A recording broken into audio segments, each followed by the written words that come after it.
Hello friends, welcome to our channel. हम देख रहे हैं बाल विकास एवं शिक्षा शास्त्र का प्रीवियस ईयर्स पेपर 2016 का फरवरी का 15 क्वेश्चन हो चुका है। अब आते हैं 16वें क्वेश्चन में। देखते हैं, एक बच्ची धूप में कपड़े जल्दी सूख जाते हैं। वह एक बच्ची क्या कहती है कि कपड़े धूप में जल्दी सूख जाते हैं, तो वो क्या किसकी समझ को प्रदर्शित कर रही है? किसकी समझ को प्रदर्शित कर रही है? प्रतीकात्मक विचार, बी अहम केंद्रित चिंतन, या कार्य कारण, या विपर्य चिंतन। तो यहाँ पर ऑप्शन ए जो दिया है प्रतीकात्मक, मतलब प्रतीक सोचकर कि धूप रहेगा तो कपड़े जल्दी सूख जाएंगे, ये नहीं होगा। अहम केंद्रित भी नहीं होगा। कार्य कारण, ये आंसर सी होगा। कार्य कारण के कारण कि धूप होता है तो कपड़े जल्दी सूख जाते हैं, ये होगा। ऑप्शन से क्वेश्चन 17 है, पियाजे के अनुसार बच्चों का चिंतन वयस्कों से डैश डैश डैश में भिन्न होता है बजाय किसके? तो यहाँ पर देखते हैं, ऑप्शन देखते हैं। ऑप्शन क्या है 17 का कि मात्रा और प्रकार, आकार या मूर्तपरक, या प्रकार या मात्रा, या आकार या किस्म। तो इसका आंसर सही होगा प्रकार और मात्रा। यहाँ प्रकार और मात्रा भर के हम अपना क्वेश्चन का आंसर देखेंगे क्या होगा। पियाजे के अनुसार बच्चों का चिंतन वयस्कों से प्रकार में भिन्न होता है बजाय मात्रा के। यहाँ पे ये आंसर सही होगा। आते हैं नेक्स्ट क्वेश्चन 18वां क्वेश्चन है। 18वां, निम्न में से कौन सा एक आधारभूत सहायता, यहाँ पे कुछ समझ में नहीं आ रहा है, यहाँ पे क्या दिया है? सहायता ही है, आधारभूत सहायता उदाहरण, सहायता का उदाहरण है। क्या है? अनुमोदन और संकेत देना तथा नाजुक स्थितियों को पूछना, शिक्षार्थियों को प्रेरित करने वाले भाषण देना, प्रश्न पूछने को बढ़ावा दिए बिना स्पष्टीकरण देना, या मूर्त या अमूर्त दोनों प्रकार के उपहार देना। यहाँ पर आंसर होगा ए, अनुमोदन और संकेत देना तथा नाजुक स्थितियों को पूछना। आते हैं क्वेश्चन नंबर 19, वाइसगोस्की के अनुसार बच्चे सीखते हैं। बच्चे कैसे सीखते हैं? जब पुनर्वलन को प्रदान किया जाता है, या परिपक्व होने पर, या अनुकरण से, या वयस्कों और समवयस्कों के परस्पर क्रिया से। तो बच्चे कैसे सीखते हैं? ऑप्शन नंबर डी, वयस्कों और समवयस्कों के परस्पर क्रिया से। आते हैं ऑप्शन नंबर क्वेश्चन नंबर 20 है, कोहन वर्ग ने प्रस्तुत किए हैं। क्या प्रस्तुत किए हैं? कि संज्ञात्मक विकास के चरण, शारीरिक विकास के चरण, संवेगात्मक विकास के चरण, नैतिक विकास के चरण। तो ऑप्शन होगा डी, नैतिक विकास के चरण। क्वेश्चन नंबर 21 है, निम्नलिखित में से कौन सी स्थिति बाल केंद्रित कक्ष प्रदर्शित कर रही है? यहाँ पे है कि जो छोटे बच्चों को पढ़ाया जा रहा है, तो कौन सा ये है कि ये सिचुएशन है कि जिससे पता चल रहा है कि छोटे बच्चे की क्लास चल रही है। क्या है? बच्चों को केंद्रित करके, बाल केंद्रित मतलब बच्चों को केंद्रित करके। ऑप्शन ए है, एक कक्षा जिसमें शिक्षिका नोट लिखा देती है और शिक्षार्थियों से उन्हें याद करने को कहा जाता है। ये है? नहीं, ये नहीं होगा। एक कक्षा जिसमें पाठ्य पुस्तक एकमात्र संसाधन होता है जिसका संदर्भ शिक्षिका देती है। नहीं, ये भी आंसर गलत है। एक कक्षा जिसमें शिक्षार्थी समूह बैठे हैं और शिक्षिका बारी बारी से प्रत्येक समूह में जा रही हैं, ये सही होगा। ऑप्शन डी है, एक कक्षा जिसमें शिक्षार्थियों का व्यवहार शिक्षिका द्वारा दिए जाने वाले पुरस्कार और दंड से संचालित होता है। ये भी गलत है। ऑप्शन नंबर सी सही है। अब क्वेश्चन नंबर 22 देखते हैं कि बुद्धि है। बुद्धि क्या है? देखिए, ऑप्शन ए सामर्थ्यों का समुच्चय, ऑप्शन बी एक अकेला और जातीय विचार, ऑप्शन सी दूसरों के अनुकरण करने की योग्यता, या ऑप्शन डी विशिष्ट योग्यता। तो बुद्धि है सामर्थ्यों का एक समुच्चय।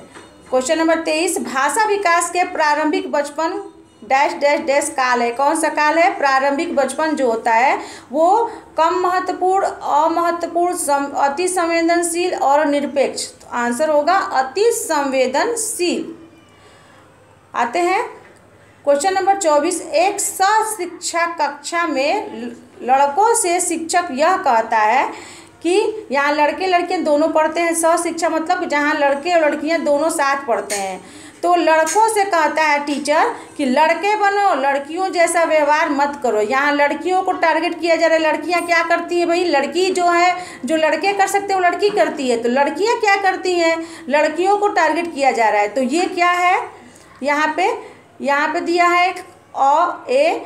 यहाँ पर फिगर साफ नहीं, अगर आपको धुंधला दिखाई दे तो अपने कोने में जो बटन है, 3 बटन डॉट दिया रहता है, उसको दबाएंगे तो आता है ऑप्शन कि 144 MB, फिर 144 आता है, फिर 240 आता है, फिर 360 आता है, उस पर करेंगे ऐसे आता है। तो वहाँ पे ये फिगर जो है साफ आने लगा, ऐसे आएगा, फिर उसके बाद ऐसे आएगा, 260 आएगा, फिर 3 ऐसे ही आता है। तो उसमें करेंगे तो आ जाएगा साफ। तो यहाँ पे दिया जाति भेदभाव का परिचायक है यहाँ पे ये, या फिर लड़के लड़कियों के साथ व्यवहार करना अच्छा उदाहरण, लड़के लड़कियों के साथ व्यवहार का अच्छा उदाहरण है, या लड़के लड़कियों में भेदभाव की रूढ़िबद्ध धारणा प्रकट करता है। ये रूढ़िबद्ध धारणा प्रकट करता है कि ये जो शुरू से चलता आया है कि लड़कियां ये करती हैं, लड़के ये नहीं करेंगे, लड़कियां यही करेंगी। तो ये रूढ़िबद्ध धारणा यहाँ पर ऑप्शन सी सही होगा। लड़कियों पर लड़कों की जीव वैज्ञानिक महत्ता को उजागर करना, ये भी नहीं होगा, ये भी नहीं होगा, ये भी नहीं होगा, ये भी नहीं होगा। आंसर होगा सी। अब आते हैं next question, question 25।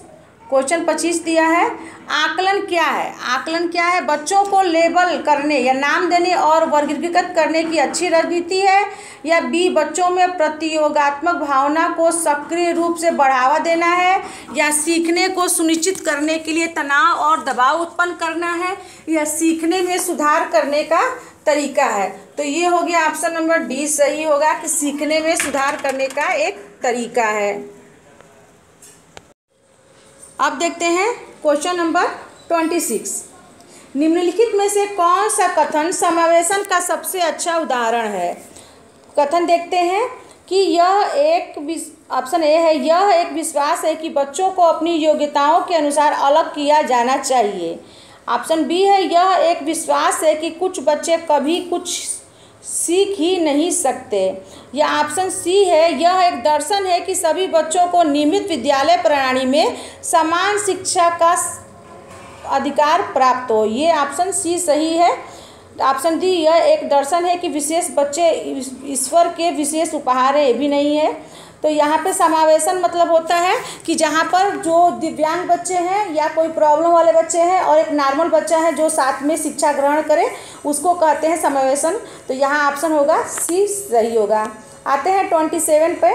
Question number 27 है, वंचित वर्ग की पृष्ठभूमि के बच्चों को शिक्षा प्रदान करने के लिए शिक्षक को चाहिए कि क्या चाहिए। वंचित वर्ग यानी कि जो बच्चे किसी कारण से शिक्षा से वंचित हैं, गरीब हैं, तो उनको क्या चाहिए शिक्षक को, उन्हें बहुत सा लिखित कार्य दे दें। उनको वो वंचित है, वो कुछ उनके पास साधन नहीं है, उनके बारे में अधिक जानकारी जुटाने का प्रयास करें और उन्हें कक्षा में होने वाली चर्चा में शामिल करें।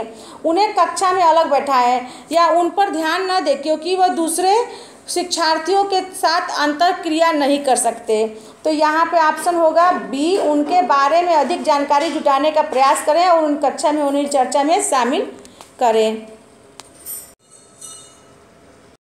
क्वेश्चन नंबर 28 है, निम्नलिखित में से कौन सा व्यवहार बच्चे को अधिगम निरयोक्ता की पहचान करता है।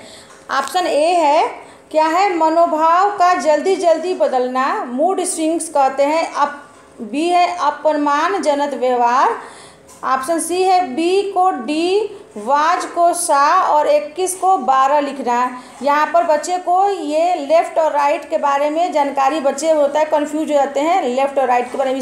इसके बारे में है, या कम अवधान विस्तार और उच्च शारीरिक गतिविधि, ये ऑप्शन है। तो ऑप्शन होगा ए, ऑप्शन ए। 29वां क्वेश्चन है, एक बच्चा जो आंशिक रूप से देख सकता है, उसका क्या है। ऑप्शन ए दिया है कि बिना किसी विशेष प्रावधान के उसे नियमित विद्यालय में डालना चाहिए, या ऑप्शन है, ऑप्शन बी है, ऑप्शन बी क्या है, या उसे शिक्षा देनी चाहिए क्योंकि वह उसके किसी काम नहीं आई। उसको शिक्षा नहीं देनी चाहिए, शिक्षा नहीं देनी चाहिए क्योंकि वह उसे किसी काम में नहीं आएगी।